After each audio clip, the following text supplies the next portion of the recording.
Right now in Dilley, Texas, they are building 50 acres, the largest detention center in America, to house entire families.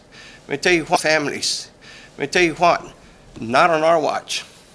In Texas, not on our watch. They have cunas in there.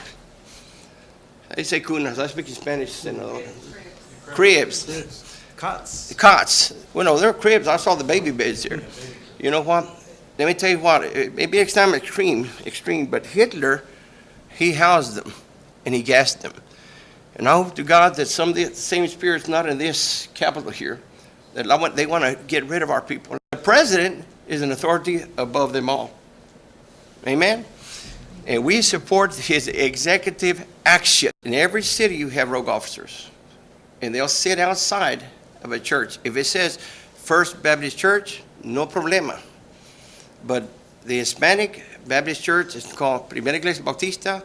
They'll sit outside. Or First Assembly of God, Primera Asamblea de Dios. And they'll sit out there on a sunny night, just like wolves. And they'll sit out there and wait for a family to come out with a Bible in hand. And then they'll look for a reason. Woo! Pull them over. You didn't make the turn correctly. They'll find a reason. And then they'll say, your papeles, your papers. And then they'll haul them in.